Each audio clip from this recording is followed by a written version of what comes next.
सुरेश के दो बेटे थे, भीरू और धीरू। वो अपनी आखिरी वक्त में अपने बिस्तर पर था और उसके दोनों बेटे उसके पास आंखों में आंसू लिए बैठे थे। पिताजी, आप चिंता मत कीजिए, मैं और धीरू है ना, हम आपको कुछ नहीं होने देंगे। हाँ पिताजी, आप बस आराम कीजिए, डॉक्टर अभी आता ही होगा।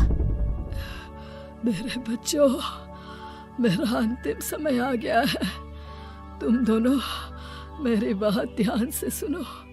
मैंने वकील से कहकर अपनी जायदाद तुम दोनों में आधी आधी बांट दी है।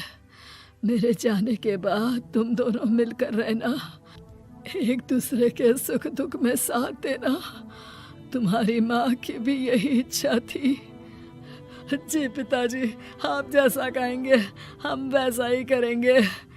जी पिताजी, आप जैसा कहेंगे हम वैसा ही करेंगे। और सुरेश उन्हें छोड़कर चला जाता है। अरे धीरू भाई, मैं तुझसे कहना चाहता था कि मुझे व्यापार बढ़ाने के लिए कुछ रुपयों की जरूरत है। अब पिताजी के जाने के बाद हम दोनों ही एक दूसरे का सहारा है।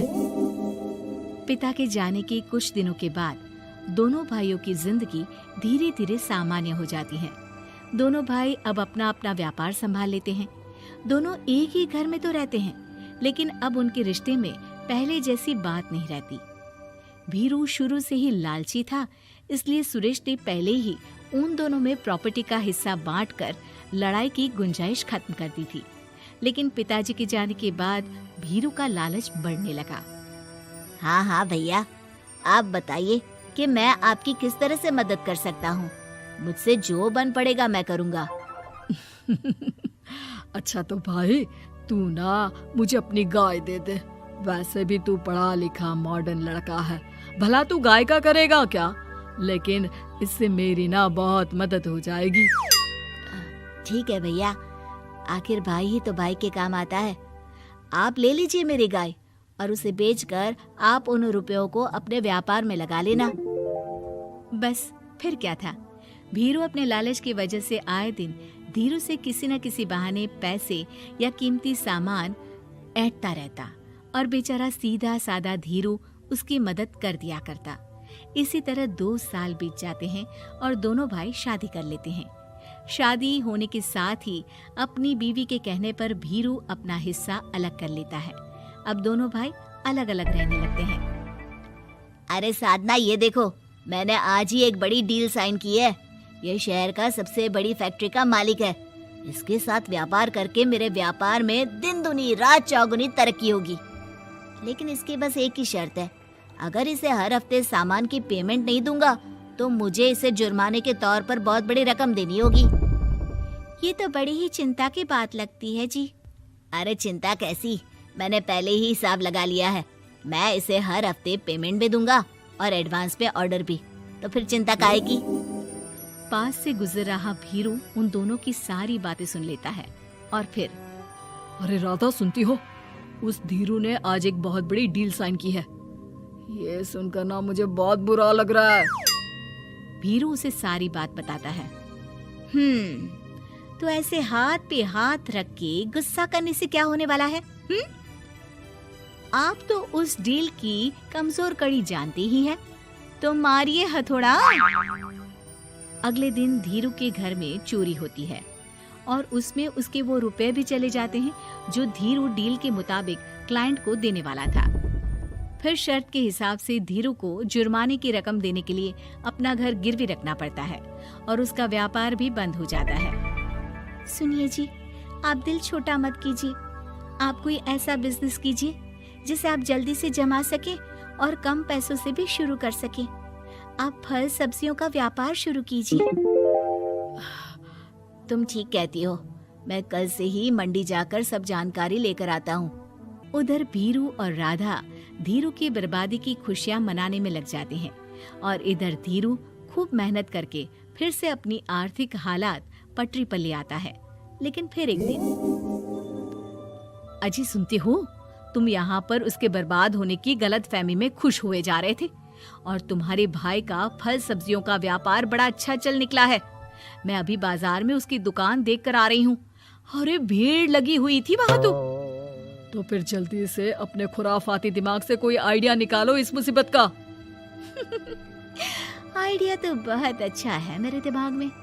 अपने भाई से कह के इसके गोदाम में चूहे डलवा दूंगी, फिर देखना नजारा। राधा की चालाकी से धीरू का ये काम भी ठप हो जाता है। अब धीरू और उसकी पत्नी के लिए उधार पर जीने के अलावा कुछ नहीं बचा था। बेचारा ईमानदार धीरू अपने भाई भाभी की चालाकी की वजह से बहुत बुरे दिन काट रहा था। मैं तो बिल्कुल बर्बाद हो गया साधना। पिताजी का दिया हुआ अच्छा खासा बिजनेस संभाल रहा था, लेकिन मेरी किस्मत ने मुझे यहाँ लाकर खड़ा कर दिया। अब तो खाने के भी लाले पड़ रहे हैं। कोई नौकरी भी इतनी आसानी से नहीं मिल रही। मुझे माफ कर दो, मेरे साथ रहकर तुम्हें भी ये दिन देखने पड़ रहे हैं। देखिए जी, आप दिल छोटा मत कीजिए। भगवान कोई ना कोई रास्ता जरूर खोल देगा हमारे लिए। और मेरे दिमाग में तो एक अच्छा आइडिया आ भी गया। मैं बचपन से ही अपनी दादी, नानी और माँ को एक खास तरह का अचार बनाती देखती आई हूँ।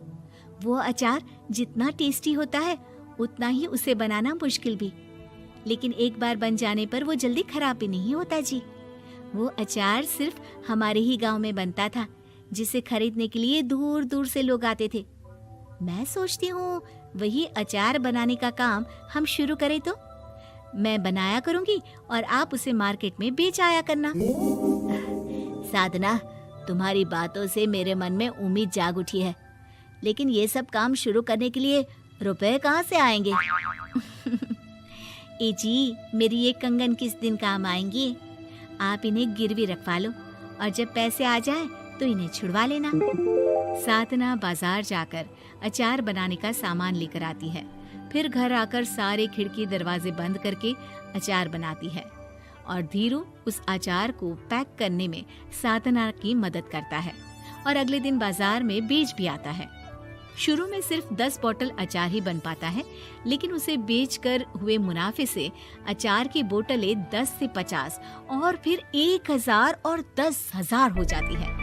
अब धीरू को अपने काम में मदद के लिए कुछ लोगों को भी काम पे रखना पड़ता है, लेकिन अचार अब भी साधना ही बनाती है और अपनी रेसिपी का सीक्रेट बनाए रखती है। अब देखते ही देखते धीरू साधना ब्रांड अचार आसपास के कई शहरों में मशहूर हो जाता है और धीरू के दिन एक बार फिर बदलते हैं। धीरू के पास अब भीरू से दुगना बड़ा घर, गाड़ी, धन, अचार की कई फैक्ट्रीज और नौकर चाकर होते हैं।